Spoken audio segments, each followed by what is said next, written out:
your videographer from Two Hats Publishing. I welcome you to the College of Complexes, recorded live in downtown Lakewood area, nestled gently against White Rock Lake. Downtown Lakewood is home to the restaurants with family values and family history to match. Visit the Mecca Restaurant at the corner of Skillman Avenue and Live Oak and tell them you want your reservation to the next College of Complex class.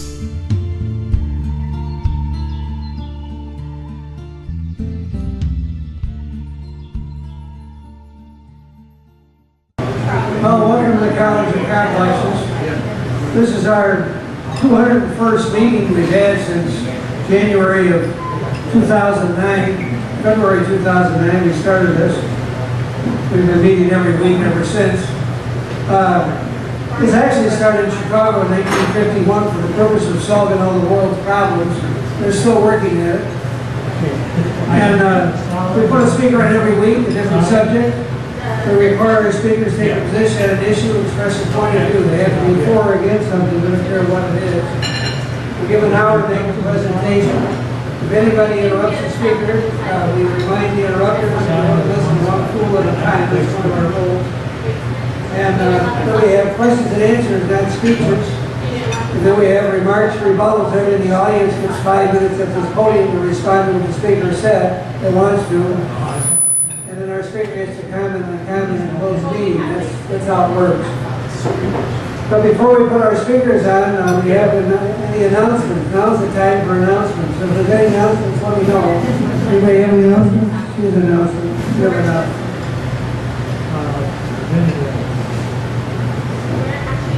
I forgot your name. Joyce Hall has an announcement.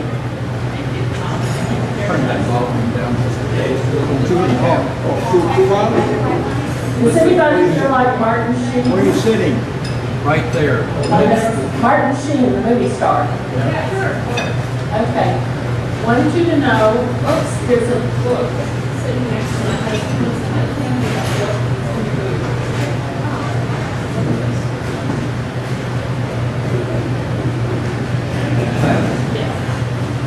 Martin Sheen is going to be here to be part of a reading of a play the weekend of the 50th anniversary of the JFK assassination. And the play is inspired by this book, JFK and the Unspeakable, Why He Died and Why It Matters. I'm sure that the author of this book would not disagree with anything our guest has to say tonight.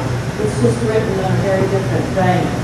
But the author spent 25 years researching and writing this book, and it's been highly touted by the Henry family and Daniel Ellsberg, Alderstone, a whole bunch of folks. And as a matter of fact, perhaps some of you will remember that Robert Kennedy Jr. was at the Winstead interview by Charlie Rose about 4 months ago. Yes. And Charlie Rose asked him, what did your dad think of the Warren Commission report? Robert Kennedy said, basically he thought it was a pretty shoddy piece of work. But he said he didn't want to get back into it at the time because he was involved with the civil rights movement and didn't want any distractions from that. He thought he would probably be president, and if he were, he could reopen the investigation, but you know what happened.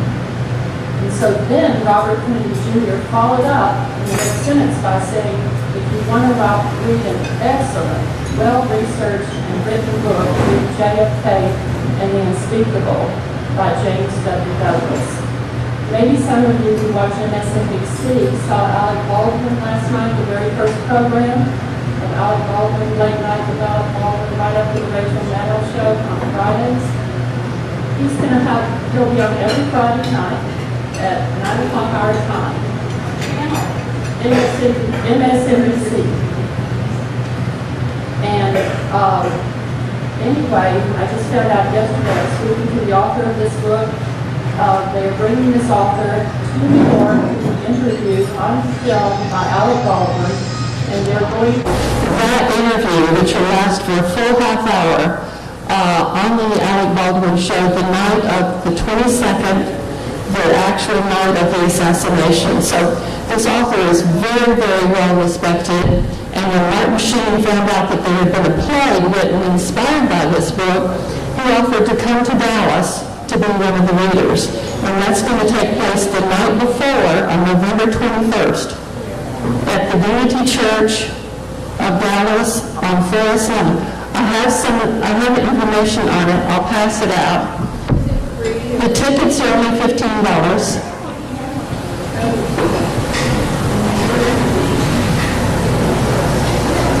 Give me the extras because I don't need them.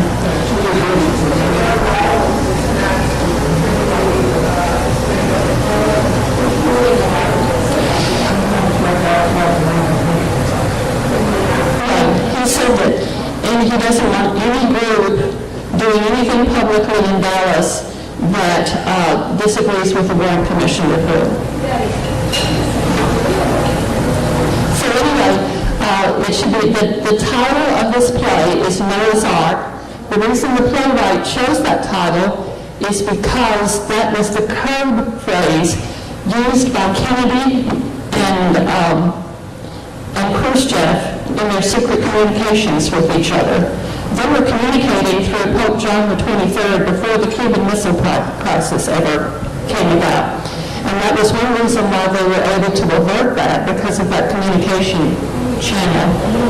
So anyway, more information here. It's also in the Dallas Morning News calendar of events, so we can see it on there. When you go to the Dallas Morning News, click on entertainment, and then click on things to do, and then put in Noah's Ark, and it'll give you all the information about that. We'll see a picture of the cover of this book on the Dallas Morning News calendar online.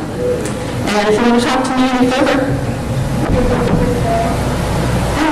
I'm not selling the books. You can get it on Amazon.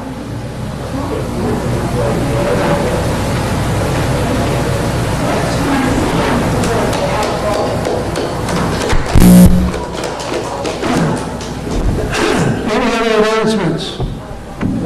Yeah, George has an announcement.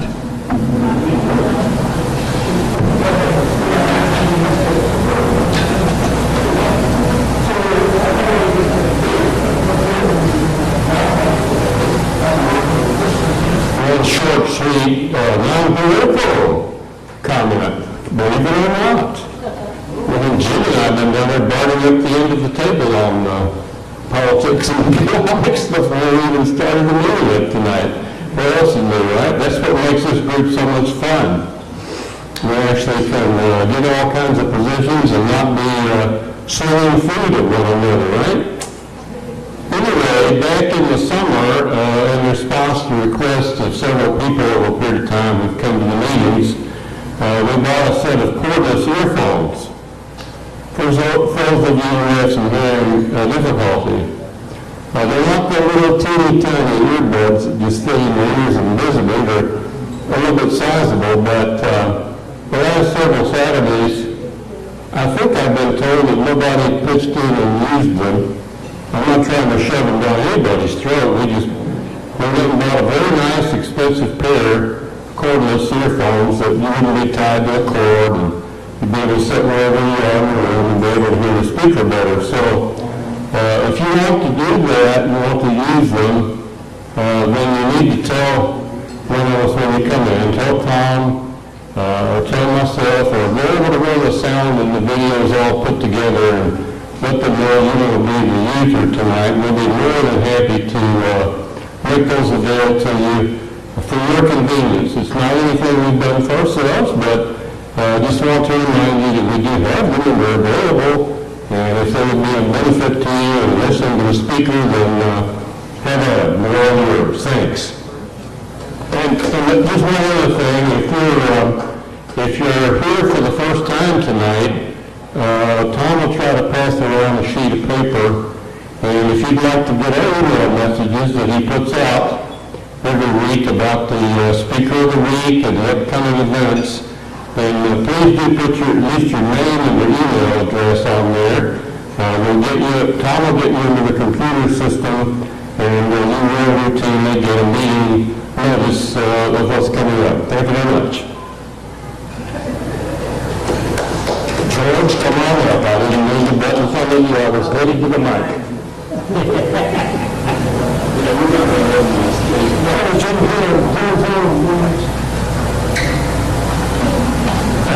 John. I want to announce that I am going to be walking in the crop walk. It is a walk for hunger.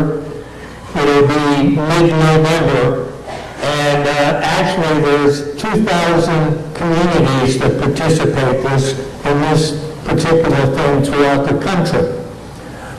Basically what it is for world hunger, 25% of what we collect will go locally to our food banks and different organizations around here. It's World Church Services, and it's many, many church services put together in the area.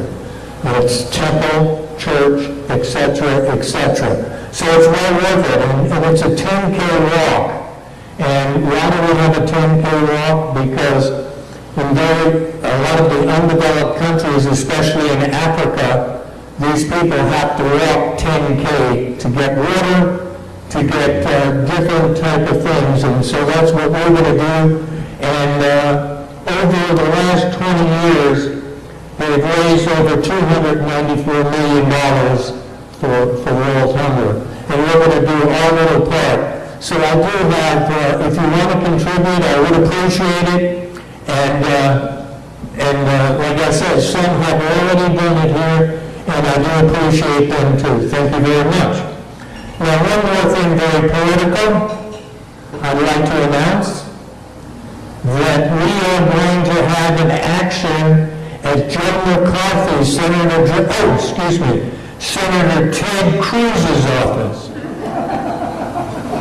Tuesday at 10:30. It's at 3626 North Hall, and it's Suite 410. I'm sure they're not going to invite us into their suite or give us coffee. Yeah, we get it. So anyway, it's Dallas, Texas, 75219. And there'll be many friends of Ted there, I'm sure. I think his dad's coming. Thank you.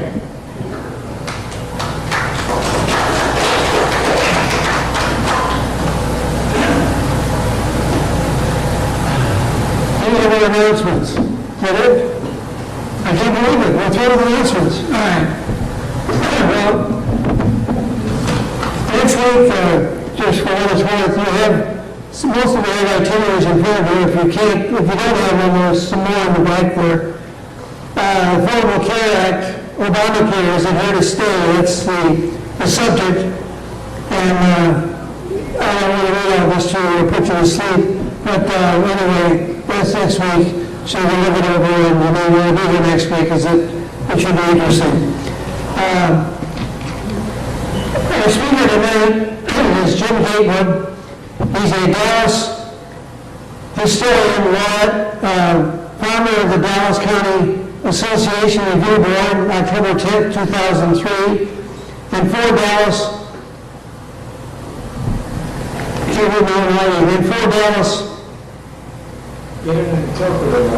history professor at Richland College.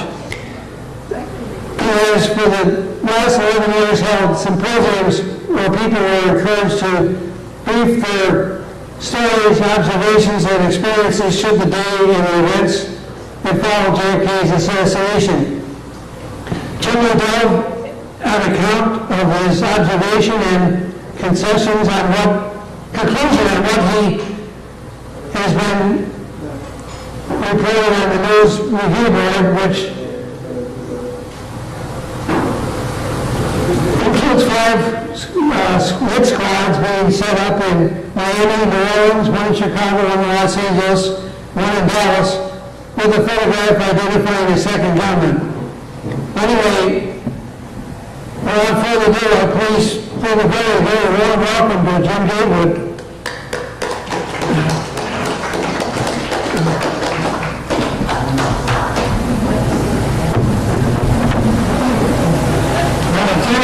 Assassination was a Mafia hit.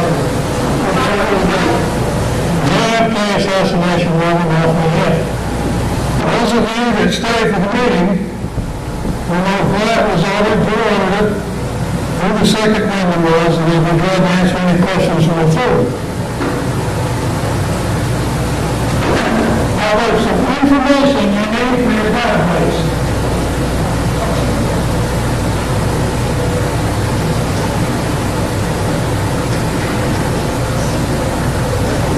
The Dallas County Assassination Review Board is the only other sanctioned review board other than the Warren Commission. Now, the reason for that is we have a taped telephone conversation between Lyndon Johnson and J. Edgar Hoover.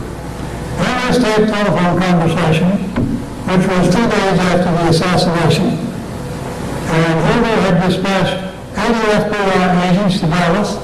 They collected 27,000 pages of testimony, which was boiled down to an 880-page report called the Warren Commission Report.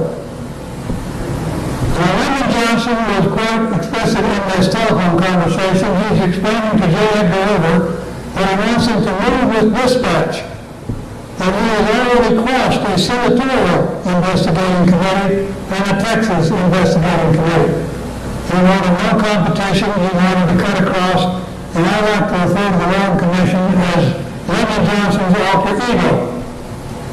Now, the other thing you need in your database is the fact that J. Edgar Hoover was in the mob's pocket. So Hoover was a homosexual who made his lover, Todd Tolson, assistant director of the FBI. The mob got compromising pictures of Hoover and his lover, and Meyer Lansky, head of the New York crime family in charge of syndicated gambling, called on Hoover, showed him the pictures. Now, the mob knew that Hoover liked to play the ponies and that he was a compulsive gambler. So when Lansky showed Hoover the pictures, he said, "Mr. Hoover, we don't want any trouble out of you," the Mafia he's speaking of, "and if we do have any trouble, these pictures will appear on the front pages of all the major newspapers in the United States. But we don't want to alienate you, we'd rather have you as our friend. So we're going to advise you who the winner of the 6 race at Saratoga will be every Saturday." Hoover was in the mob's pocket. They had him on the payroll, and of course they had these compromising pictures. So when the Warren Commission report was found, everything that was put in the Warren Commission report had to come across J. Edgar Hoover's desk. And he's sitting there editing it. And his instructions from the mob were, take out the word mafia, take out the word conspiracy, or anything that would incriminate any of our people. I can't believe we got ourselves in such a mess with the FBI. But we did. Now, let's get this straight about Joe Kennedy. Joe Kennedy was head of the Irish Mafia. Let's open our historical lens a little wider and go back to 1931. In 1931, Joe Kennedy was bringing his booze across Lake Michigan, landing it in Detroit, bringing it through Detroit, without getting permission from the Mafia's Purple Gang, the Jewish gang that controlled all the mischief in Detroit. If you were going to do something illegal that was profitable in Detroit, you had to get permission from the Purple Gang and pay them their part. Joe Kennedy ignored him. In fact, there was a shootout. He saw that his trucks were being waylaid, so he had trucks painted like United States Postal Service, and was running his booze through Detroit in these trucks, which of course the mob didn't know about, but they found out about it. So they got tired of fooling Mr. Kennedy, and they put a contract on his life. Now, the year of 1931, Big Al Capone has just gone to jail for income tax evasion, and Sam Giancana, who was Al Capone's #1 hitman, and who had killed personally 52 men, Riley took Capone's seat at the head of the syndicate table the next meeting, reached into his belt, took out a .45 automatic, chambered it, laid it down on the table, and said, "Take it out of seat. Does anybody object?" Nobody objected. So Sam Giancana is running the Mafia. Joe Kennedy, the Irishman, comes to Sam Giancana, the Italian. The Italian and the Irish hate each other. They double-cross each other, steal from each other. Every chance they get. Sam doesn't like Joe. He plays capriciously with his life. Joe is trying to get off the hook. He wants to cancel the contract. So Sam Giancana goes to the poker mob in Detroit, and he says, think of the amount of money that would make you very happy. They did. Sam Giancana thought of the amount of money that would make him very happy for Brooklyn today. So I went back to Joe and he said, Joe, this is what it takes to get you off the hook. The big Irishman choked and then he died up, actually right there, but he paid. And believe me, he never forgot. Now Joe Kennedy felt that if he could get his son elected president of the United States, he would use the FBI to destroy the Italian Mafia, his adversaries. This was his plan. Now let's take a look at Lee Harvey Oswald. Lee Harvey Oswald was born in New Orleans, Louisiana. His father died 2 months before he was born. Most of us knew that. What we didn't know was that his father was a lieutenant for Carlos Marcellus, a big-time bookie. Carlos Marcellus, the Mafia don in New Orleans, the kingfish. Lee Harvey Oswald's father had a brother, of course that's Lee Harvey Oswald's uncle, who also is a big-time bookie in New Orleans. He went to Marcellus and asked him to be Oswald's godfather. All through his life, Oswald got low-profile perk from the Mafia. For instance, when he was a teenager in high school, they gave him a job in Havana, Cuba, working in their casinos. This is where he first met Jack Ruby. The two men became fast friends and became roommates. But when Jack Ruby was asked by the Warren Commission if he knew Lee Harvey Oswald, he said, Lee Harvey who? He claimed he never heard of him, didn't know who he was. But that's what you would expect from his Alice Mafia don. Now, one other item I want to touch on, and that is the Mannlicher Carcano rifle that Oswald used to shoot the president. And I want to qualify myself. I'm a vice member of the National Rifle Association and a marksman. So I heard all this noise about, well, 8.5 seconds, and that gun's a piece of junk, yada, yada, yada. So I bought one. I took it to my gunsmith along with a copy of the Warren Commission report, which had all the specifications of Oswald's rifle. I told my gunsmith, make this Carcano just like Oswald's. He did. I took it to the Dallas Rifle Range with 2 deputy sheriffs as witnesses, set up a target at 89 yards, which was the distance that Oswald was from the president, and in 5.5 seconds I got 3 rounds in the bullseye. Now that's not as sensational as it sounds, because remember, the watch doesn't start running, doesn't start ticking until you fire the first shot, so really you're getting off 2 shots in 5.5 seconds. Oswald's time was 8.5 seconds with his 3 shots. And yes, the Mannlicher Carcano rifle is a piece of junk when you compare it to the Winchesters, Springfields, Remingtons, and so forth. But it's just like playing golf with a driver that's too short. If you practice with it enough, you get so you're pretty good with it. And that is a flat shooting little rifle. It's got a steady turbo action I don't like, but you can learn to use it, as I'm sure Oswald did. Now we've cleaned up Oswald, we've cleaned up his rifle, we've identified Joe Kennedy. We know that Herbert's in the mob's pocket. Let's move on. In 1934,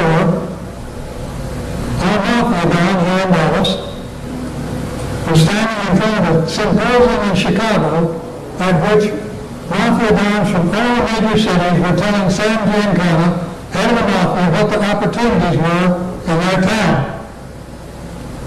Our Mafia don, Joe Sabella, who died only 11 years ago, stands and says, Dallas is like a ripe-hanging tomato. She did $18 billion in gambling and prostitution last year.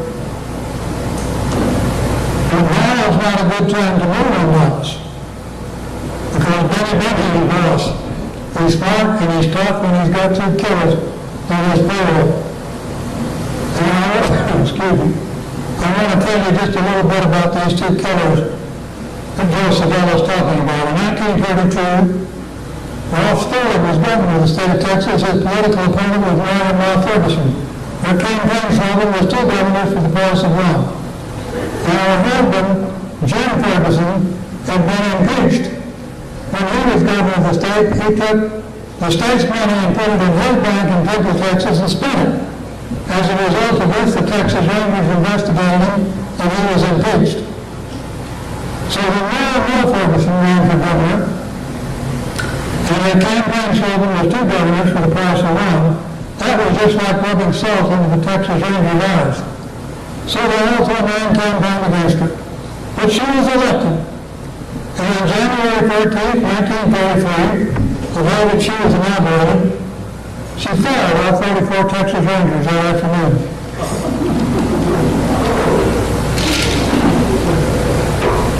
Two of these killed without their badges, Manuel T. Gonzalez, who killed 152 men, and Captain Frank Hamer, who killed 110 men, were now unemployed. They got together and they schemed. They got into Manuel T. Gonzalez's 1932 bulletproof Chrysler sedan, which was a gift from H.L. Hunt. I don't have time to go to that story. I've got a story of the assassination. Well, it's a good one. These 2 killers arrived to Dallas, checked into the Adolphus Hotel, room 633. They got on the telephone to Benny Benyon. Benny, this is Manuel T. Gonzalez. Frank Hamer and I are in room 633, the Adolphus Hotel. Come over here now, we want to talk to you. Benny said I was frightened. I knew these men were killers, but I did what I was told. I went to the Adolphus, got on the elevator, went up to room 633, and knocked on the door. Benny said what came to the door would have been comical had it not been so dangerous.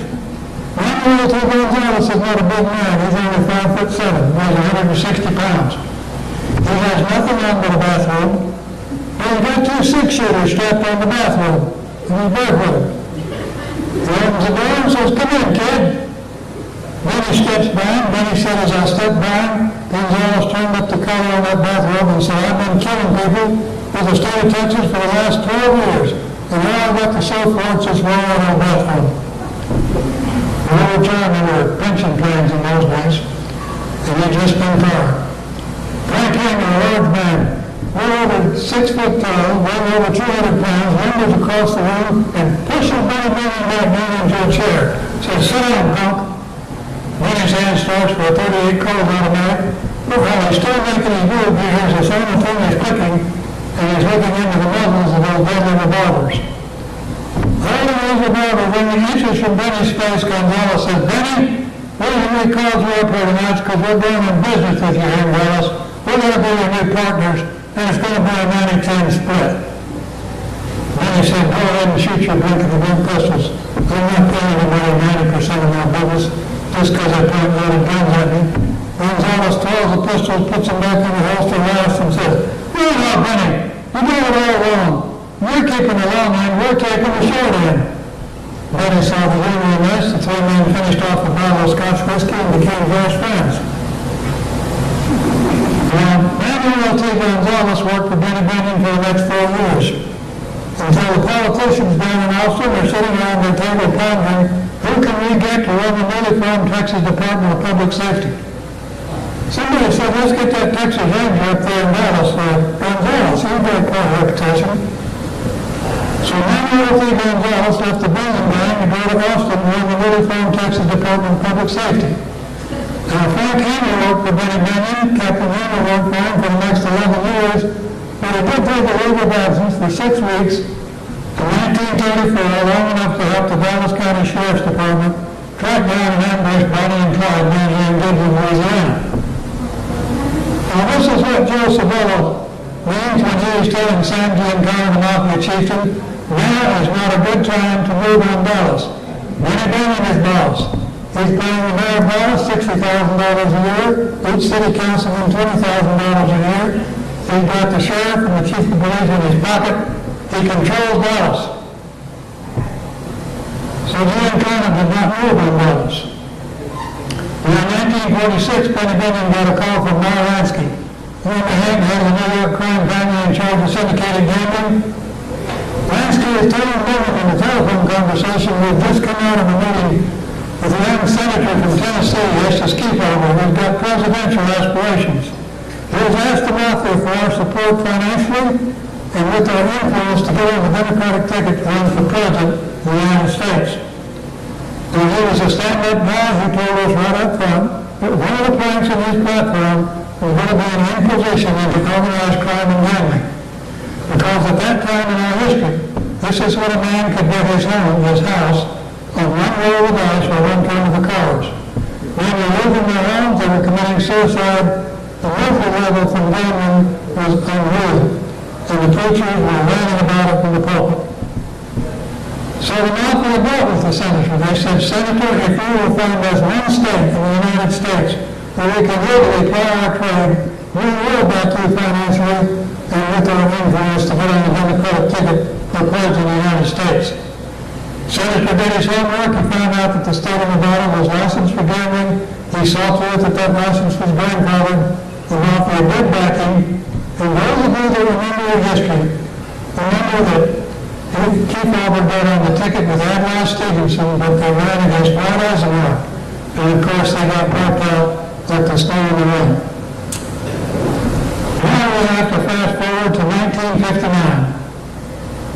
In 1959, Joe Kennedy, head of the Irish Mafia, broke a meeting through Mayor Daley of Chicago, and Mayor Daley contacted Sam Giancana, head of the National Mafia Syndicate, for a meeting with Joe Kennedy at the Ambassador East Hotel. After a few drinks and cordialities, Joe Kennedy got down to business. The man, Sam Giancana, doesn't like this guy. And Kennedy didn't particularly like Sam Giancana, but he got to put a move on him if he was going to get the Mafia's backing for Jack Kennedy in the 1960 election. So Joe Kennedy cuts to the chase and he says, Sam, the reason we called you up here is because we want the Mafia's support financially and with your influence to help my son Jack get elected president of the United States. Sam Giancana stands, he's about to bolt the room, and he shouts at Joe Kennedy, we want nothing to do with the Kennedys. Bobby's younger brother, or Jack's younger brother, Bobby, is head of the McClellan crime busting committee and he's trying to put our people in jail. Why should we back the Kennedys? And he starts to leave the room. Mayor Daley puts his hand on Sam Giancana's shoulder. Sam, please have a seat. Joe has more to tell you. And then Joe Kennedy made Sam Giancana a deal he could not refuse. He said, Sam, if your people, if the Mafia, will help Jack get elected with your money and with your influence, Jack will instruct the FBI to look the other way when it comes to Las Vegas, the Teamsters, and narcotics. Sam Giancana could see a lot of money doors swinging open, and the covenant was entered into. And the mob did back Jack Kennedy, and those of you who remember Judy Campbell carrying the suitcases back and forth with the Mafia's money in it to Jack, etc., etc. And Jack did get elected, but it was only with a stuffed ballot box up in Cook County and another stuffed ballot box down here in Duval County in Texas, where he would not have got elected. But he did. And what did the Kennedys do right after Jack got elected? They made Bobby Kennedy Attorney General of the United States, and he re-entered and ratcheted up the Inquisition into organized crime, thereby double-crossing the Italian Mafia.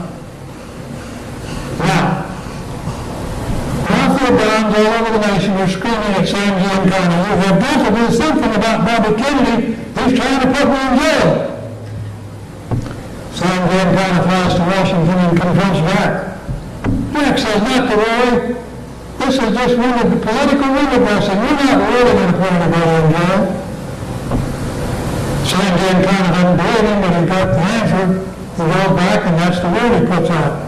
And it's only a few months later when J.Edgar Hoover, who hates the Kennedys just as much as the mob does, presents Sam Giancana with a taped telephone conversation. In this taped telephone conversation, we hear Bobby Kennedy, the Attorney General of the United States, telling his brother, Jack Kennedy, how he loves to see those Guinea grease balls sweat. That he has indictments against 261 of them, and no brother with a little luck within your administration who will completely wipe the Mafia from the face of the United States. When Sam Giancana hears this taped telephone conversation, he turns it off and turns to his brother, Charles Giancana, who's in the room, and says, I'm going to send the Kennedys a message they will never forget. And he called a meeting at the Fontainebleau Hotel in Miami, Florida. It's February of 1963. All mafia bonds from major cities were there. Millions of dollars were raised. 5 high squads are set up. One in Miami, one in New Orleans, one in Chicago, one in Los Angeles, and I'm sorry to say one in Dallas. Kennedy is a dead man walking. And we have a shooter. The shooter is Lee Harvey Oswald. Now, in March of 1963, Fidel Castro comes on worldwide TV and says, I know the CIA has issued contracts to have me assassinated. And I want the President of the United States not to sleep well in his bed tonight because I will get back. When Sandy and Connor, the Mafia chieftain in Chicago, heard this, they got on the phone to Jack Ruby, the Mafia don in Dallas. Said, get hold of the kid, meaning Lee Harvey Oswald. Tell him there's $1 million ticket to hit the President of the United States, and that Fidel Castro will furnish the position for him in his military cabinet, and he and his family can retire in Havana, Cuba for the rest of their life and live in luxury. Well, in order to be a made man and get that ticket, he was first killed General Edwin A. Walker. Now the reason for this is the Mafia's perfect plan. General Edwin A. Walker is the number one man in the John Birch Society, which is diametrically opposed to communism. In fact, he had just been dismissed from the United States Army by Jack Kennedy because he refuses to stop giving anti-communist indoctrination to the new troops. So if the mob can involve Oswald in the murder of General Walker, this will involve him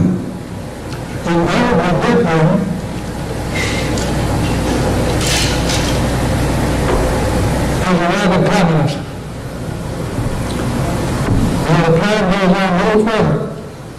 After Oswald gets to the military cabinet in Havana, Cuba, about 6 weeks or 2 months after the assassination, the mob will point to Havana, Cuba and say, there is a man in Fidel Castro's military cabinet that murdered the President of the United States. There will be a groundswell of wrath and indignation. Castro will be thrown out of Cuba. Now the mob can reestablish their casinos and drug routes coming out of Cuba. This was a perfect Mafia plan. Now, those of you that remember, Jack Ruby called Lee Harvey Oswald for him to come to the carousel. He explained the proposition. We shoot Kennedy, first you have to kill Walker, then we shoot Kennedy, then we retire in luxury in Fidel Castro's military cabinet on the island of Havana, Cuba. Ruby told Oswald, I will drive you to General Walker's house to take the shot at 2136 Turtle Creek Drive, not too far from here. But once you've taken that shot, it's up to you to get back downtown for a hot iron. Now there is a bus stop 1.5 block from General's home. Get a bus schedule, time your shot so that you can take your shot, load your rifle, catch the bus, come back downtown and report to me. That evening, April 14, 1963, just as it's getting dark, Oswald is hiding in the General Valley. He's only 40 feet from the General. The General is in his study. He's working on his income tax. Oswald checks his watch. It's just about time for the bus to be there. He's taking rest on the fence. His finger tightens on the trigger. Fortunately for the General who's working on his income tax, his pencil rolls off his desk. He steps over to get it just as Oswald fires. The bullet passes harmlessly over the General's head, leaving a charge in his hair. The General, being a military man, knows he's been shot at. He's spread eagle on the floor and quite dead. Oswald catches the bus back downtown and reports to Ruby that he's had the shot the evil dude is doing. Ruby congratulates him. Well, the man forgave him that he missed the General. Now,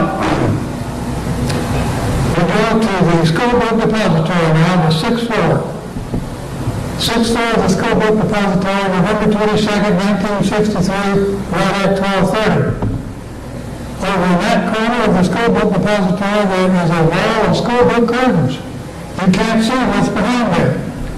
What is behind there is Lee Harvey Oswald looking out the window on Elm Street, holding a 9-nickel Carcano rifle, an Italian surplus armor rifle, with a 4-power scope on it. When you look through that scope, it means he's 4 times closer to his target. He's only 89 yards from the killing zone, as it is. There's another man standing behind that wall of school book curtains who looks just like Lee Harvey Oswald. His name is Manuel Rivera. He is a Cuban freedom fighter. There's 2 reasons why he's there. Number one, after the shots taken and the assassination was completed, the men will leave at different times, only a few moments apart. What that means is there's going to be conflicting testimony as people see 2 Lee Harvey Oswalds leave through the front door of the school book depository.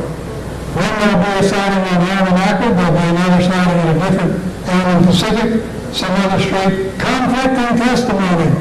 Conflicting testimony is not allowed in court.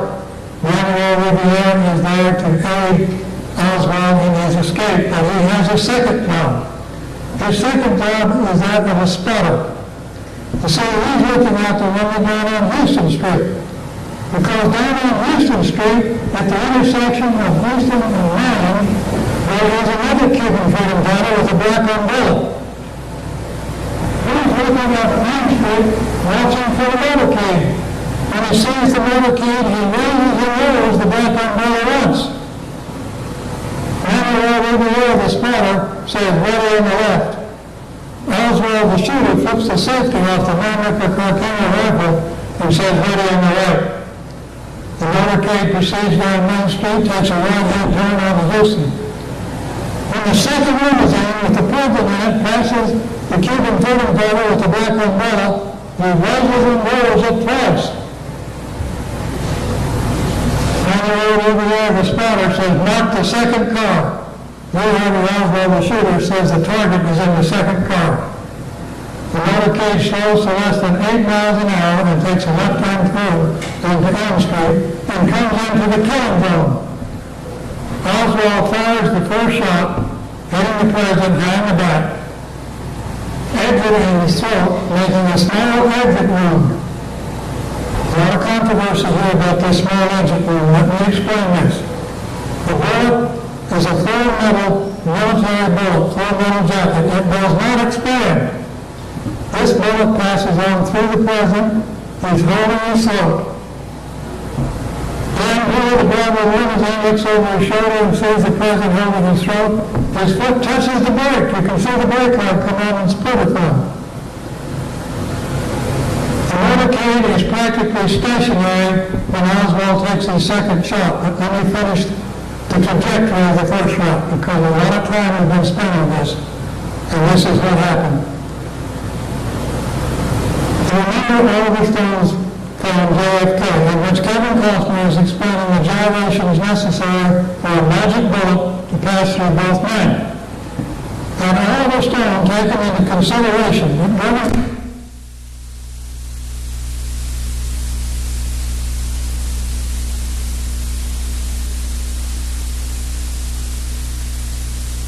her sleeve led her to roll out on a gurney at Parkland Hospital. When the limousine is almost stationary and Oswald fires that second headshot. The bullet comes down at the same 38-degree angle, hitting the president high on the right-hand side of the head. A lot of controversy here. Because the president's body goes forward and back and over to the left. Controversy that was shot from the front. That's not the case at all, because this bullet, the second bullet, lodges in the lining of the limousine's windshield. We have a picture of that windshield in the book. Now the president's body goes forward from the impact of the bullet, but because he has a brace on, he is suffering from spinal stenosis, and he's having injections of morphine periodically made to relieve the pain on the motorcade. This brace that he has on will not let him go forward, So it rocks him back, and the impact over on the right-hand side of his head pushes him to the left. Besides the fact the first shot, Jackman has put her arms around the president, looking at him, and when the second shot hits and his head explodes, she jerks back, which also pulls him over to the left. Now the president is out of sight. He's over to the left. Jackman is screaming out of the back of the car. Governor Conway is out of sight. And Oswald works the boat for a third shot. Well, where does he going to shoot at?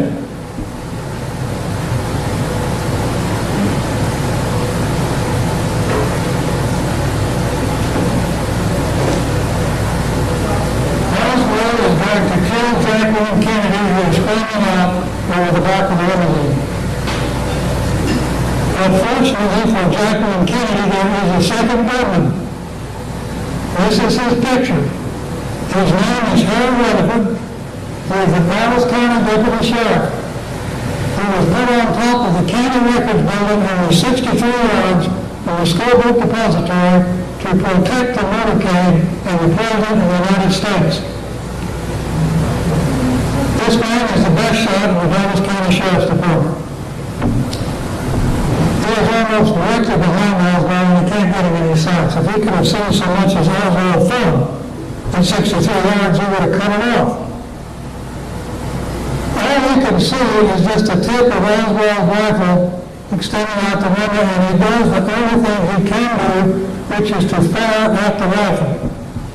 Now, fortunately for Jackman, who's in Oswald's crosshairs, Oswald's finger is tightened on the trigger, but just a microsecond before his finger is tight enough, Rutherford's bullet impacts the building right in front of Oswald. As a result, he flinches back, the third shot goes high, completely missing the motorcade, striking the curb on the south side of Elm Street.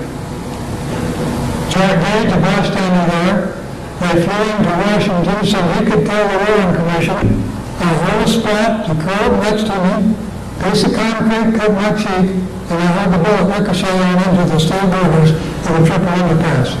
Over 3 bullets, and Rutherford shot is 4.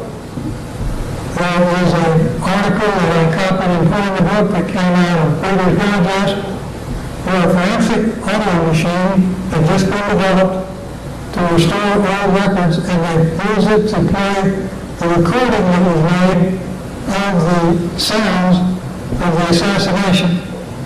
Strangely enough, just before the shooting started, the Dallas police motorcycle radio was jammed open, so there could be no communication for 15 minutes that remained jammed. So there were no radio communications possible with the Dallas Police or the Sheriff's Department.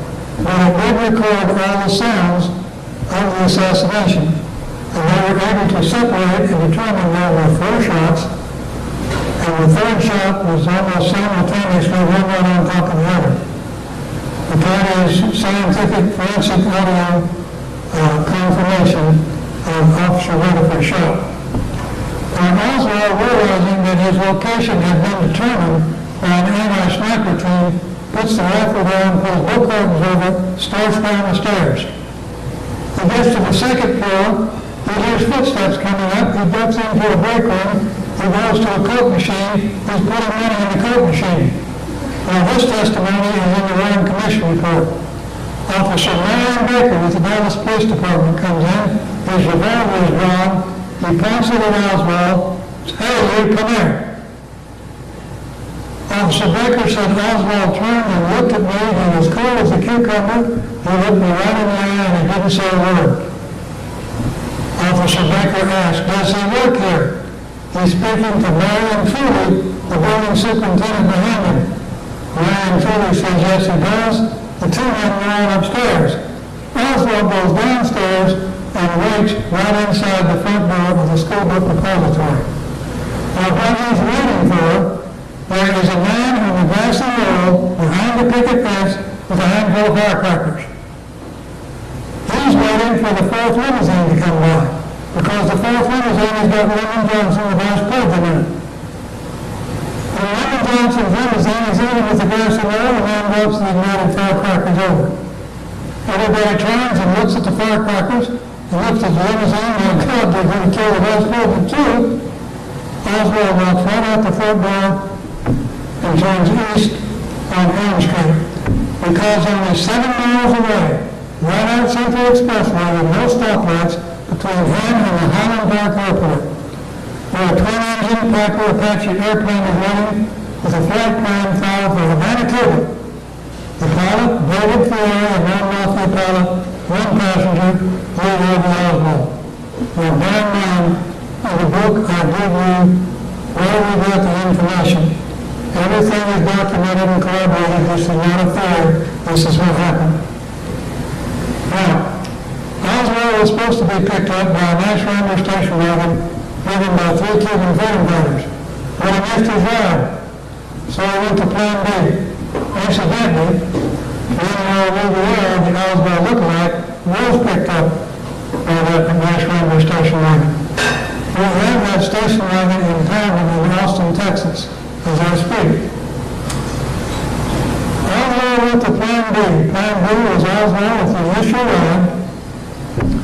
Get to the rooming house on Beckley as quickly as possible and change clothes and walk the 3 blocks from your rooming house to Jack Ruby's apartment house, which is your safe house, and the nice Rambler station wagon will run there to whiskey to the Highland Park Airport.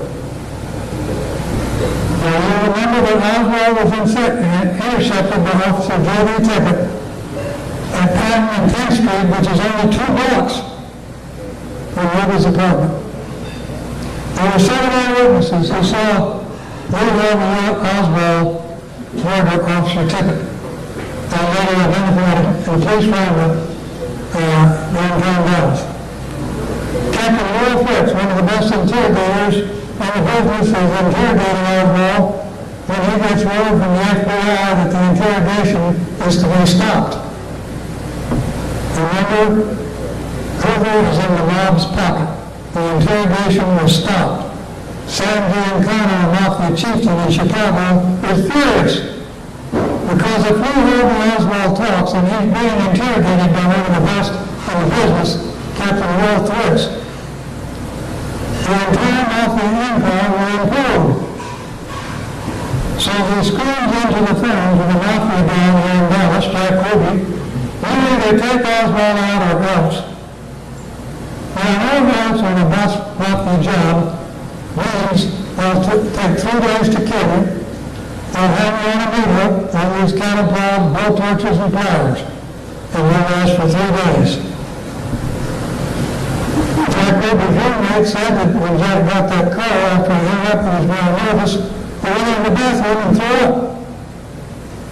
They downed a handful of amphetamines and he stayed up all night long, sending sandwiches and coffee to the Dallas Police Department, poking his nose into every unoccupied office, reading dispatches he shouldn't read, eavesdropping on conversations, and he was able to determine that Oswald was going to be transferred from the Dallas City Jail to the Dallas County Jail at 10 o'clock on Sunday morning. Now, the final facet of this story comes from Malakoff, Texas. I was speaking to a group in Malakoff and this lady came to me after my presentation. She said, Mr. Gatewood, for over 40 years I've carried something inside me that doesn't let me sleep good at night. I've not known what to do with it. I've been frightened. I don't know who to trust.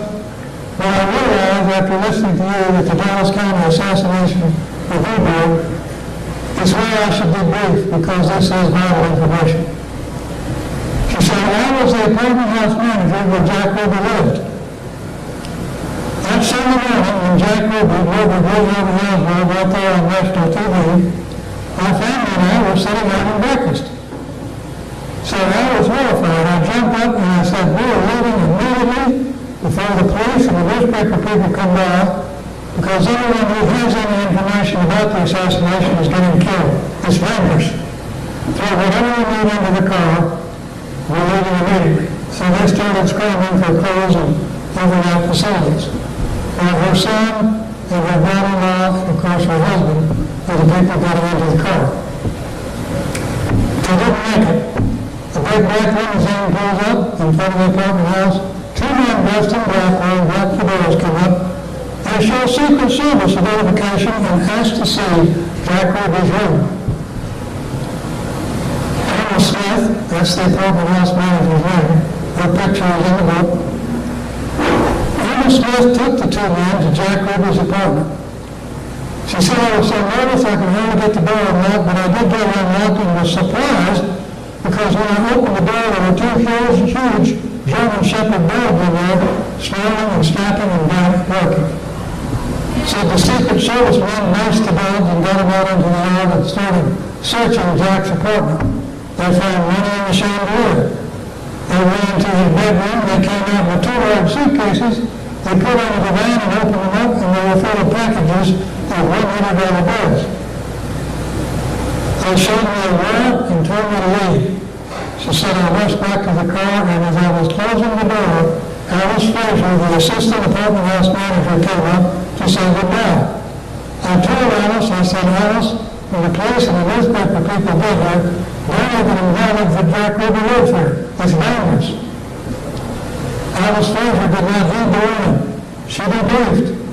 She gave names and people she recognized, bits of conversation that she overheard. She told everything that she knew.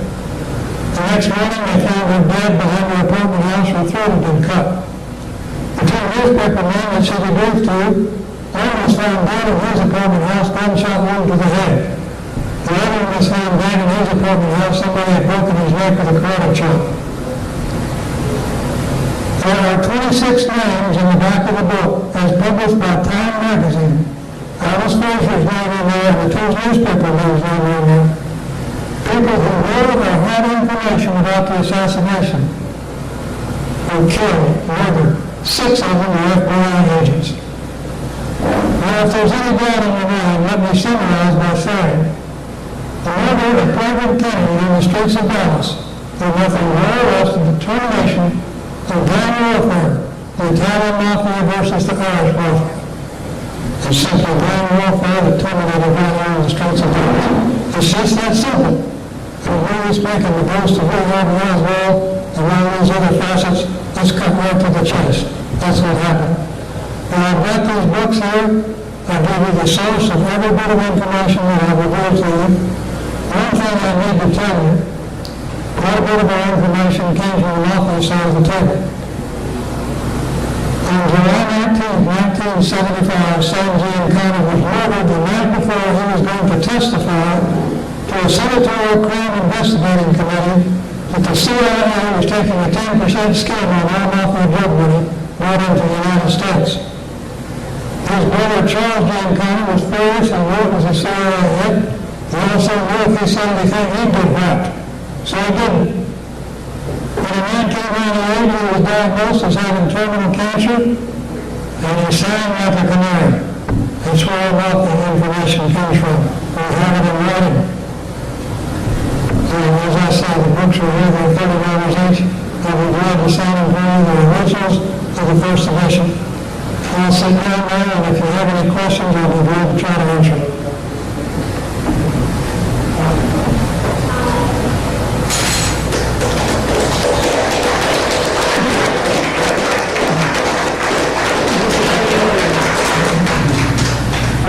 Questions of the speakers. He needs to stand up here somewhere. Well, you could, I suppose. I mean, on a serious thing. Over here. Your choice. Oh, my question. Okay. Didn't Lee Harvey Oswald get apprehended at the Texas Theater? Inside the Texas Theater? Is that where he killed the policeman? Or?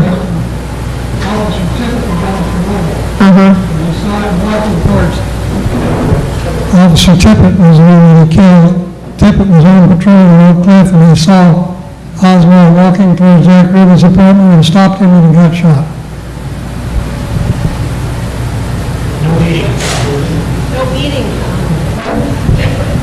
Yeah.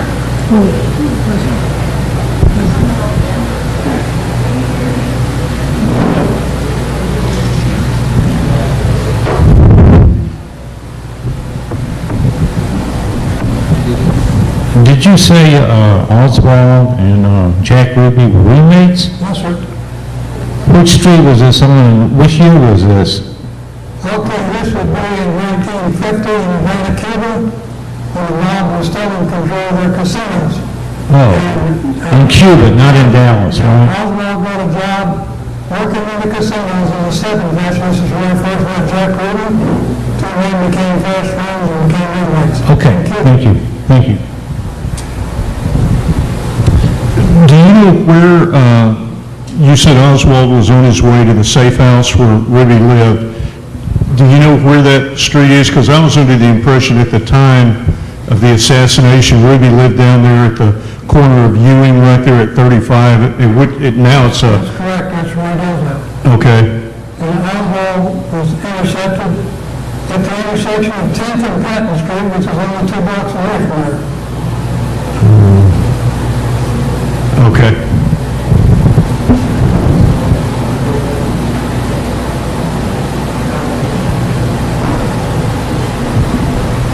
You said that there was a flight plan that was filed at the Highland Park Airport and that they were going to Cuba. Was that legal in 1963, and could you do that?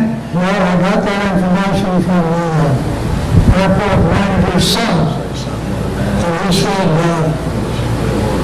after Oswald was murdered, that the FBI showed up and then claiming they were with the FBI, and they wanted to take the flight plan from the airport. And the airport manager said, no, we'll have to have a warrant. So that's, Leslie, we have property and we can't do it. We have to have a warrant for us to do it. So that night there was a fire at the airport. But the flight plan was not destroyed. It was in a metal filing cabinet. The next night there was another fire that was hot enough to melt the filing cabinet.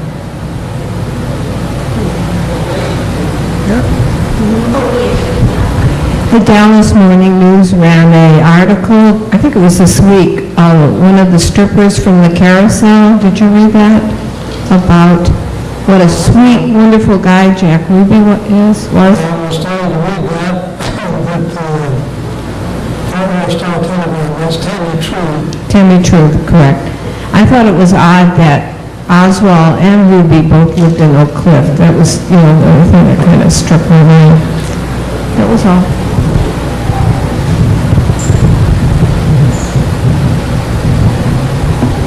A TV report a number of years ago tied in Jack Ruby with Joe Campisi. Do you know anything about that? Well, I know that Ruby had a picture of Michael on the board in the business place, and supposedly the night before the assassination had supper there. Also, Campisi's daughter told me that when her father saw the murder of Oswald on TV, and her father jumped up and said, "What I saw Ruby," and rushed out of the house and got his attorney, and sent the attorney down and talked to Oswald. And Oswald was instructed by the attorney to tell the newspaper everybody would ask that, Jack Ruby was told by the attorney to tell the newspaper everybody would ask the reason he shot Oswald was to spare Jack on the long drawn-out trial. Question. The Highland Park Airport, is that the same as Love Field, or is it different? Highland Park Airport is right where all together would stand right where Clark Road and Central Expressway almost touch. And familiar with all together? Before we get to 635. 635 wasn't there in 1963.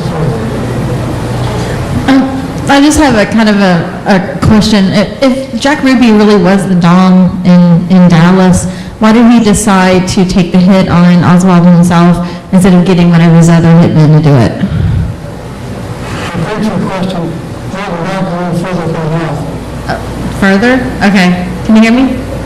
I said, if Jack Ruby really was the Don in Dallas, why did he take the hit on Oswald himself instead of having one of his other hitmen do it? He tried desperately to lay his head off. I was told that he approached 67 different underworld people trying to organize the victim and take the hit. They wouldn't do it, they realized they had to do it themselves. Yes, what was the reason Oswald didn't continue? You said he was on his way to meet with Jack Ruby. Now, and when Officer Tippett interrupted him, well, after he shot Tippett, the police officer, why didn't he continue to Ruby's house? Maybe you mentioned that and I didn't pick it up. Because there was a squad car and policeman between him and Ruby's house. Okay. They ran in the opposite direction of the police, went through back over to Jefferson Street into the Texas Hotel. But the police were descending in that area at the time. So they interrupted, kept him from getting over the tube, okay.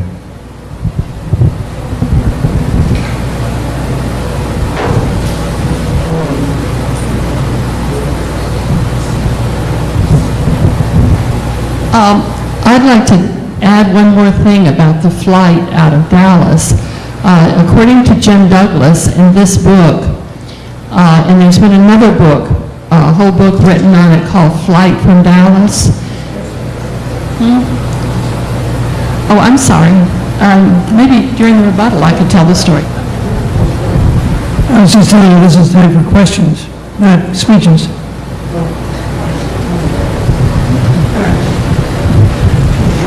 Did the killing of Kennedy end the Irish-Italian War, or did it continue in any way? Oh, absolutely. Absolutely, we're still at each other's throats. What they're after is those lucrative government contracts, city, state, and federal contracts, road building contracts, anything they move towards the cash flow. I'll tell you the FBI hearing, and I said, it was important to me about this. Imagine if you can't even go to the filling station at a very prosperous intersection, you're doing a great business. The Mafia comes through and they're after a fair offer, they'd like to buy your business at a fair price. You tell them no, they're just not interested in selling. 6 months later, they come back and give you a better offer. They say no. They say, well, you better think it over because when you're out when your kids get off the school bus. This is the kind of things that are going there because they're contracting. The way that Kennedy was coming into Dallas, my boss said, let's go down and see Kennedy go by. We went down and we waited and finally the limousine came by and it stopped right in front of us. And I noticed that Kennedy kind of looked up ahead, kind of raised up and looked up ahead like he was, trying to see something down the way there. And after I found out he'd been shot, I told my wife, I said, I believe he suspected something because of the way he was looking way down the street. And about 30 years later, I read a quotation of what Kennedy said to his wife the night before he was shot. He said, what can I do about it if someone chooses to shoot me from some window? But I think that there's a lot of information that about the assassination that points to some of the people that planned it and plotted it. I was a member of a little club, Kennedy Club. We met about every month. And one of the women that I talked to one night was one of Lyndon Johnson's mistresses, and I asked her about who planned the assassination. And she said some Texas oil men and Lyndon Johnson. And I could kind of believe that because they said that about 2 weeks before Kennedy was assassinated, Kennedy started cutting off some of the funding to some of the projects that a lot of the Texas oil men had something to do with. And this was been part of the motive perhaps for the vengeance of getting Kennedy out of the way because of their interests and their financial interests. But I think that a lot of the information we got when he was assassinated was kind of on the border of falsehood. But I think that someday we'll know the truth, but I believe there were. What is your question? Well, what's my question? Well, I'm still wondering if Oswald had anything to do with it, really. Some questions I asked people about it made me think that they just kind of try to draw a picture of a situation that never really existed. But I still think that we didn't get all the facts about it. We're not asking you a question, we're going to tell you your opinion. Yeah, well, I wonder if we'll ever get the full truth on the thing. And I think there's been a lot of false information that were given regarding the assassination and the purpose of it. Who's the next?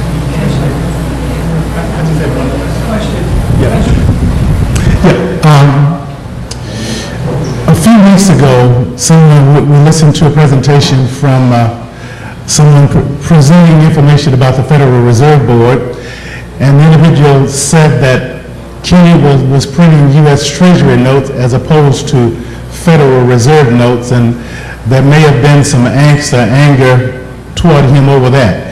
Did that play a role, or was that a plausible? Somebody tried to present a theory that played a part in his killing too. He was printing U.S. Treasury notes as opposed to Federal Reserve notes. Off on the facet there is certainly a fact, but the fact is that Kennedy was killed because they double-crossed the Italian Mafia. And they came over about the valley, the Italian Mafia, and they hit back. That's what it's all about. Any more questions? Oh, we got one over here.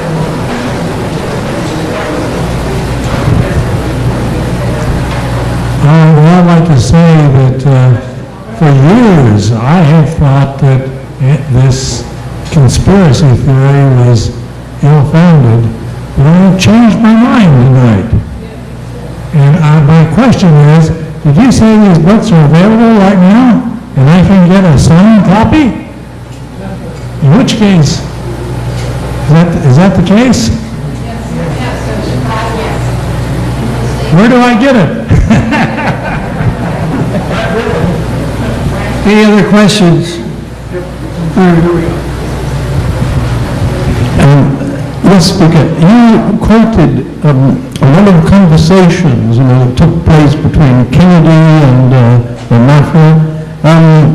How have these conversations come to light? Do they exist? Yes. So who has them in your possession? You got them, okay. And are they authenticated? Pardon? Are they authenticated?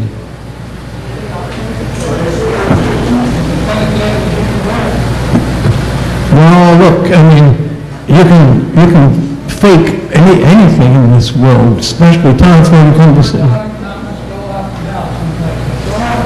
Pardon?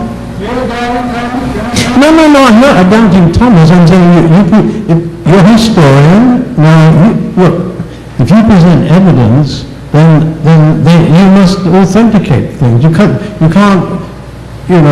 just say, well, here's a tape that blah blah blah. I mean, normally in newspaper world, you must have 2 or 3 sources for each piece of evidence you propose. Now, perhaps your tape is correct, but mean, asking for authenticity is a fair question. It doesn't mean I'm a doubting Thomas. I'm saying, look, I'm prepared to believe anything in this world if it's proven to me. Fair enough? So, I mean, who gave you this tape? Was that an, honorable person, a trustworthy person, or what?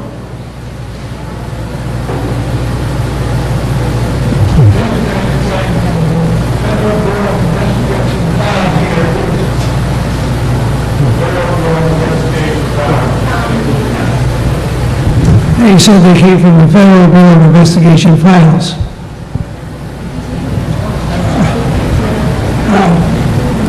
Okay, I guess we're through with questions. So it's, we have a question over there? No. Time for, is this thing working? Yes. All right. Time for rebuttals. He's got me rolling here. Anyway, here's our first rebuttal.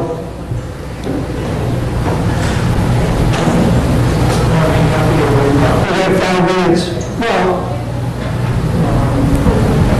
first, I'd like to thank the speaker and applaud him.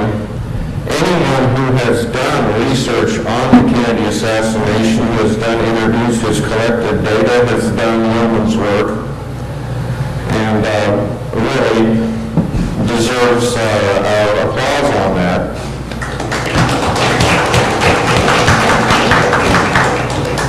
And I came in a little bit late, which seems to be my pension. So I missed the Oswald from the 6th floor depository part of the scenario that was there. But I guess what I'm reacting to is what I feel I did get in on is a kind of a case closed mentality applied to the situation. I did an interview in February of 1997 of W. Craig Roberts, who was a Marine sniper, 26-year Tulsa PD sniper, SWAT team member. He went to the school book depository, looked out the 6th floor window, and he said immediately realized that Oswald did not do what they said he did. He later filled that in and he said that he had actually been with some people, and at Quantico, some of the country's top snipers attempted to recreate Oswald's performance there from the 6th floor depository window with a mock-up, and none of them were able to do it.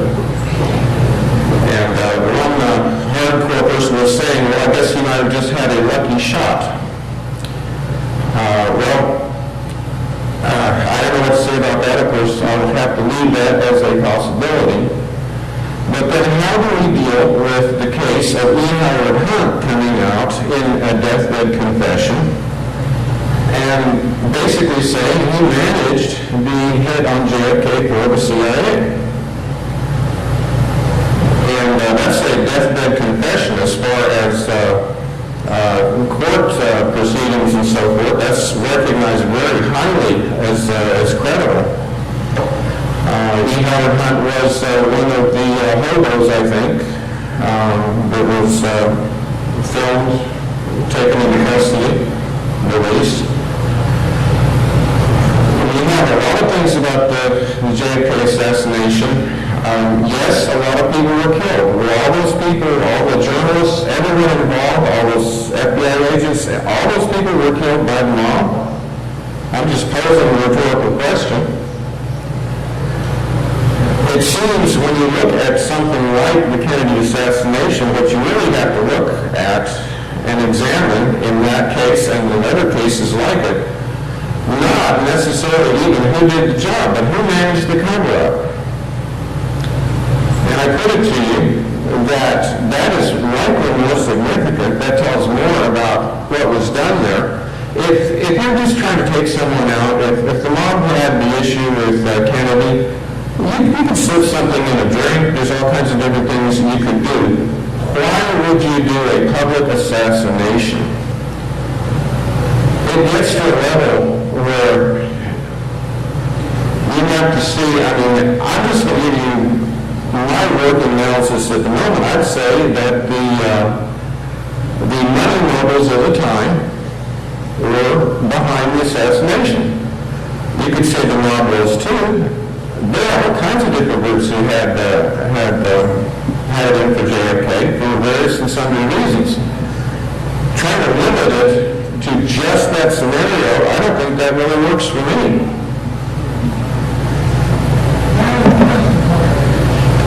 Yes, sir.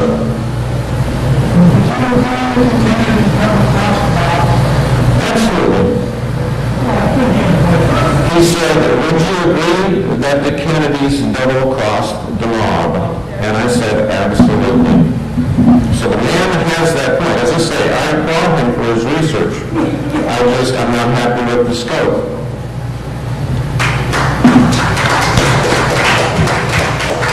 Okay, who's next?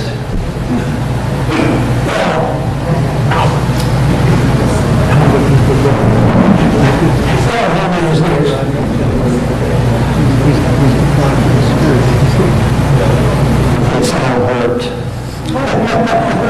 No, Alfred.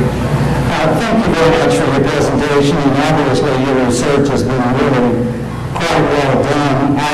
I think, however, in my personal opinion, the Kennedy assassination is very much like 9/11, where the architects and engineers who were determined that it was done with thermite and so forth, which they found all the evidence for that in the residue. And then there is Jenny Wood, who shows that a lot of that steel was turned into white powder by some weapon system we don't understand yet, probably a neutron bomb or something.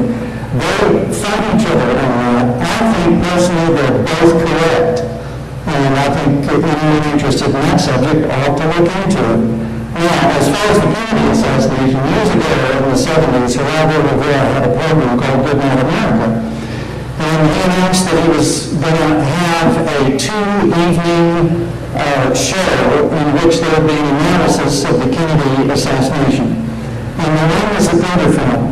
And I was sitting with a friend watching it, and the first thing that I noticed when Kennedy was hit was that coming out behind probably his neck was this sort of a thin pine cone of gray mist that quickly blew away in the wind, and then he clutched his throat like that.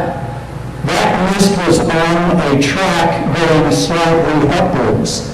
That meant that that shot came from below his head height sitting in the car. And I pulled it out of my chair and I said, did you see that? That first shot had to come from the storm sewer opening in the curve. And they played that film twice that night, and my friend saw it also. I picked her up the next day. We drove down the street, and there were 2 storm sewer openings, and the second one was in the perfect position for that to have been the first shot, which would be from me to the rail over there, just dead end. Okay, I called up a bunch of friends out there, and I said, you gotta watch this the second night, because this is really vivid. The second night, that mist was not in the film. Somebody got another film to be on the second night that had that erased from it. Okay, so then years later, I was back to the Mafia town in Dallas. I had a client, we finished up, and we were going to go out to lunch, and I told him this whole thing, and I said, now, what's this guy down M Street? So we started in, and I said, now, there's the first storm sewer opening, and there's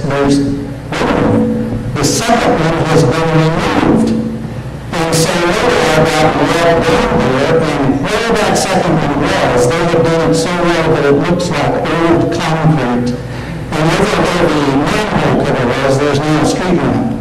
Now years later I was talking with a friend of mine who was in the tax squad in the Dallas Police Department, and I played soccer on the men's team for years. And I told him about this, and he said, well, they explained to us that the reason they removed that second opening was to quell speculation that a shot could have come from there.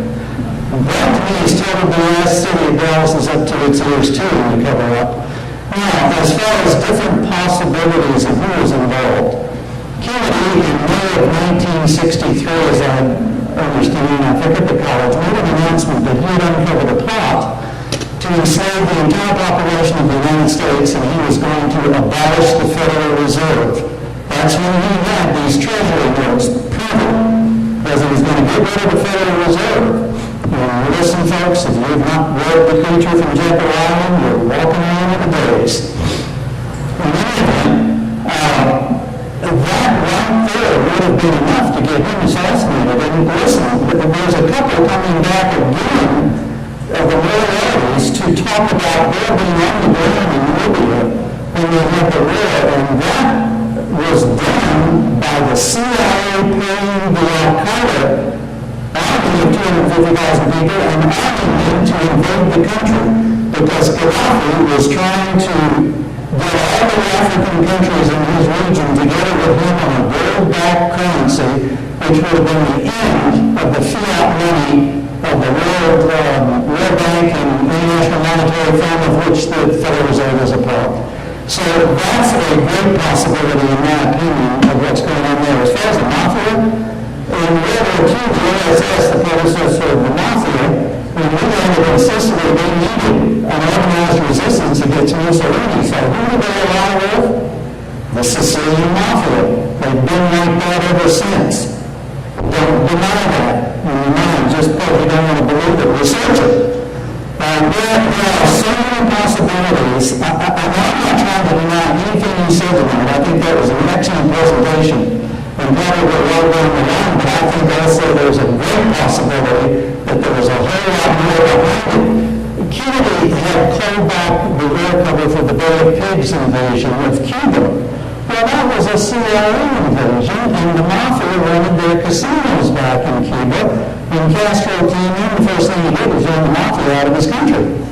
So that created a lot of hatred for Kennedy right there. Let's see, what else? Oh, yeah, I've got an attorney. This is a little side thing. When I was boxing it all down at the little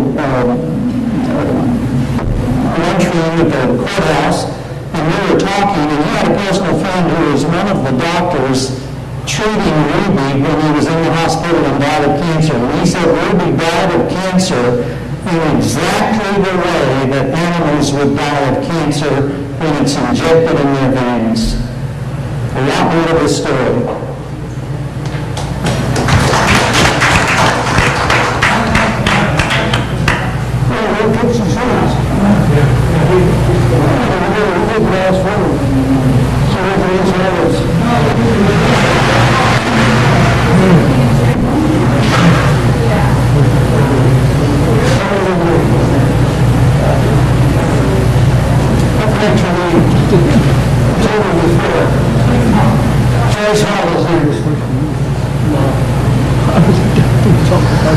I'm not sure that he would categorize what I have to say as a rebuttal, but I'm sort of like these other two men who say, I think there's more to the story. And some of you were really interested in the flight, the airline flight. And there's a part of Jim's book about that, and also there's another book that has been written called Flight from Dallas. And basically, very quickly, that story is that there is a military man by the name of Robert Vinson who was at Andrews Air Force Base the morning Kennedy was killed. And he was trying to hop a flight back to Denver, his home base. And so he was waiting for a call to get on the plane on the tarmac, and when they called him, he went out, and he mistakenly got on the wrong plane. He got on a CIA plane. And so evidently the pilot of that plane, it was a C-54, thought that he was probably a member of the CIA or something, he assumes. So anyway, it was only he and the two pilots. And so this Robert Vinson decided he'd take a nap on the way back to Colorado. And about 3 hours later, he felt the plane coming down. He thought that they were in Colorado. He looked out and he saw the Dallas skyline. And he thought, what's going on here? They landed that plane in the Trinity River Basin. And he said, I looked out and the road had been graded off clear. It looked like they were getting ready to pave a road there. And he said a car drove up, and this man got on the plane, and he said the guy looked at me, he was sitting across the aisle, and they took off. They landed next to Roswell, New Mexico.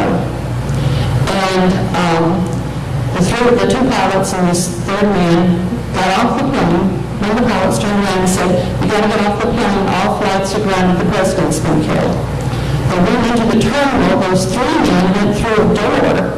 They wouldn't allow Robert Vinson in. They said, "You've got to sit here, everything's locked down." He said, "I've got to get back home to Denver." He said, "They will help you, but you've got to wait here for a while." After a few hours, they told him where to catch a bus to get back to Denver.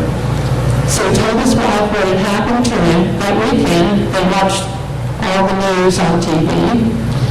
And on the news on TV, he saw Oswald being shot. And he said, "Oh my God, that was the man who got on the plane in Dallas."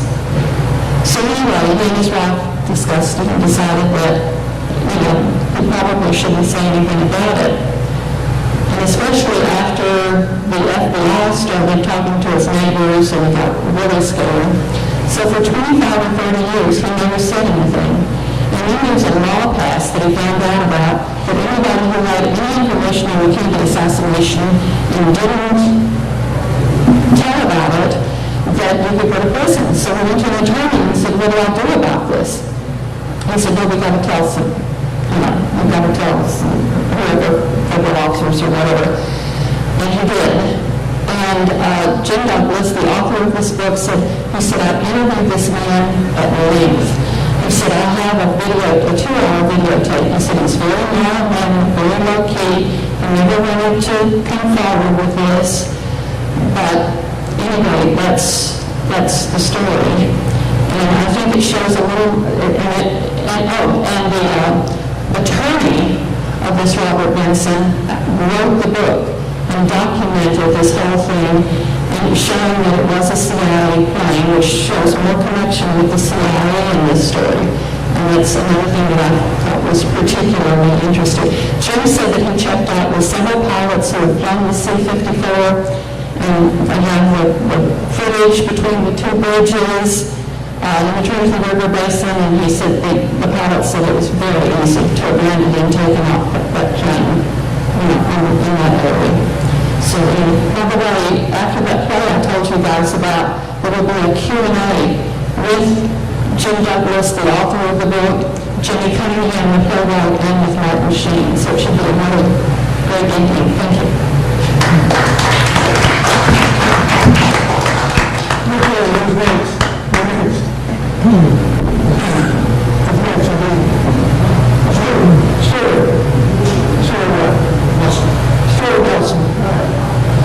Okay, thanks. I had a question more for the author. If it was simply plainly a Mafia hit, how did the Mafia call off the Secret Service and the Kennedy detail? Number one. Number two, how did they alter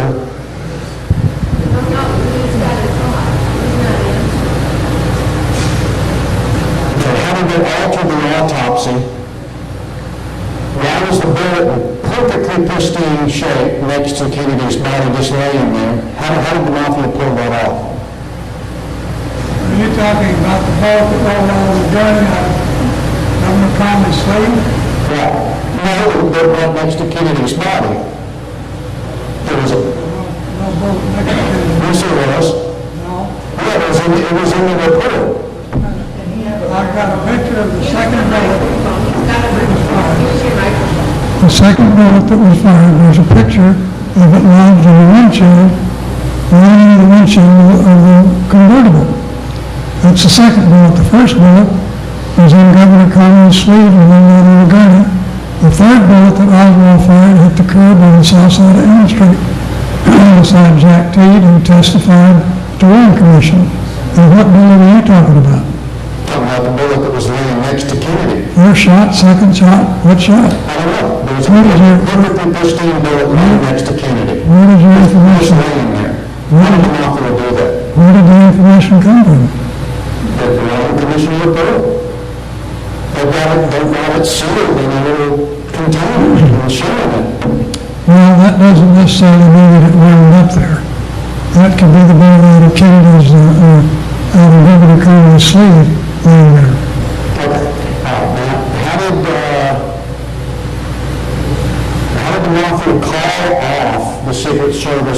detail when he took the left turn down Elm Street.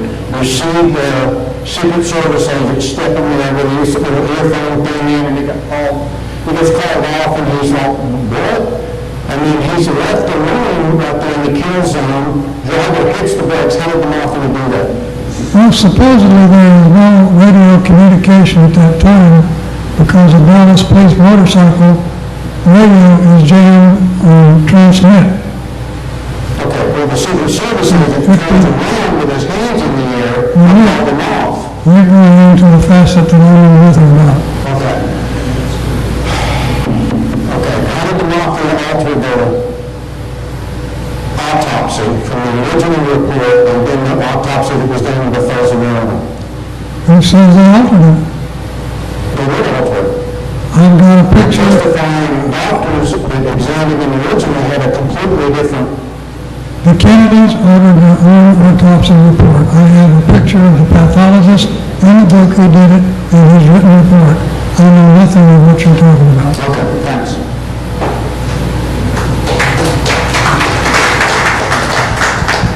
Who's next?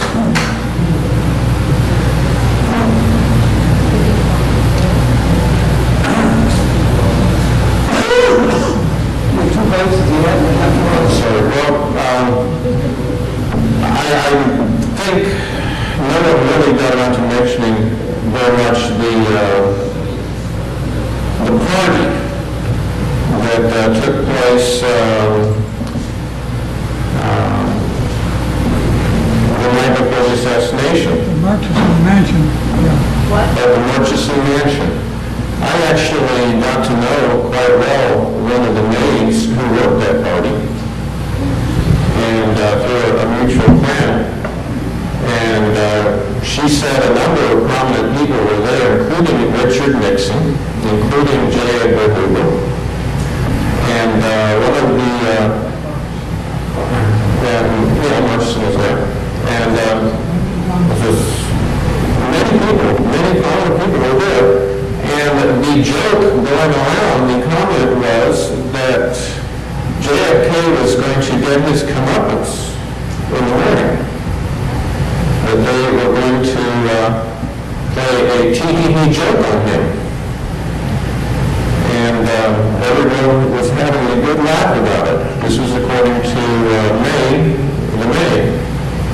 And Madeline Brown also overheard LBJ making a comment, something to the effect that basically JFK was going to get his. And then we have the case of JFK signing an executive order pulling forces out of Vietnam, what forces we had in the area. LBJ, one of the first orders he signed was an order to put troops in Vietnam. The strange thing about it is that was offered November 21st by George Bundy for LBJ's signature. So I can write the wrong thing, sorry.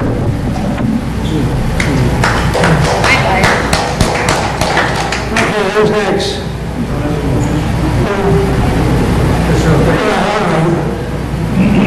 Just whatever. 1 minute.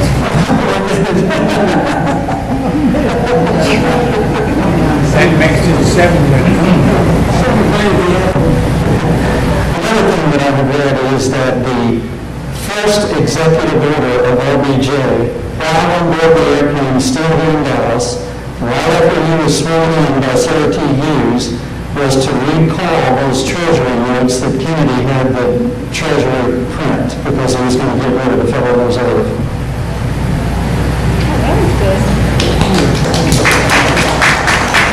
Any more this? We have one.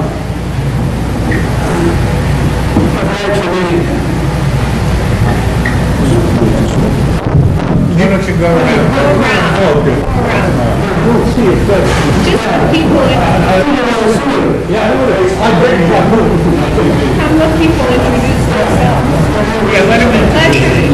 Hi, my name is Mark Smith. I just had another question. You said was it in the 50s or in 1950 that Ruby and Oswald were roommates in Cuba?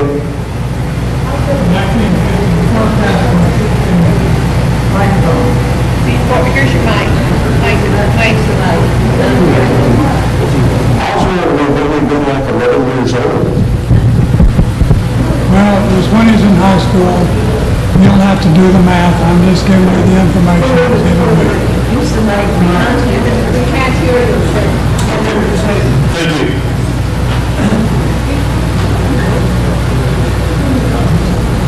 Next, any other people? Yes, everybody wants to say something different. At least twice. So we start sometimes. Okay. I'm the last man standing, but I heard something I wanted to say if you're not going to go, so I guess it doesn't matter. No, I did have something I wanted to bring up.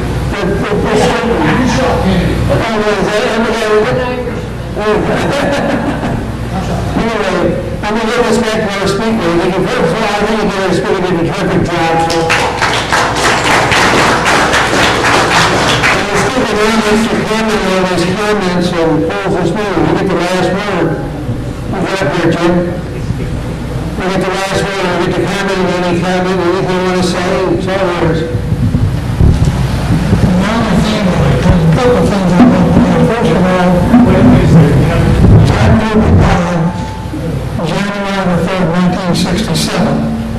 He was in the custody of the Dallas County Sheriff's Department, and the death certificate reads a blood clot to the brain killed him. I understand the injection for cancer is a popular theory, but we have nothing to corroborate that. We do have a death certificate stating that he died of a blood clot to the brain. The other thing that I think is of interest that I failed to mention, at the Mafia meeting that was held at the Falconwood Hotel in March of 1963, Carlos Marcellus, the Mafia don in New Orleans, the Kingfish, had just been deported to Guatemala. And he was a persona non grata that was set up by Bobby Kennedy.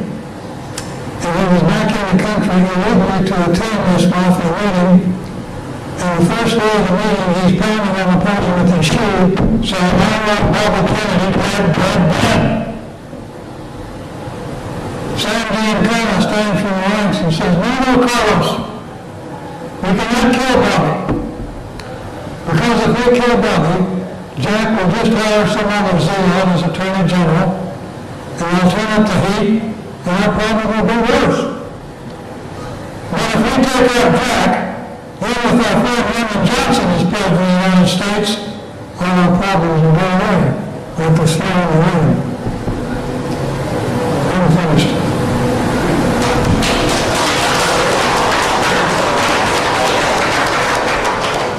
Well, it's the end of our formal meeting, and we're going to kick us out here at 7 o'clock, so the speaker's here to talk to them, and it's up to you what you'd like to do. This is William, your videographer from Two Hats Publishing. I hope you enjoyed this video. If you like it, please leave comments below, or like us, or follow us, and get notices to all our videos. Remember, when visiting the Mecca restaurant at the corner of Skillman Avenue and Live Oak, tell them you want your reservations to the next College of Complexes.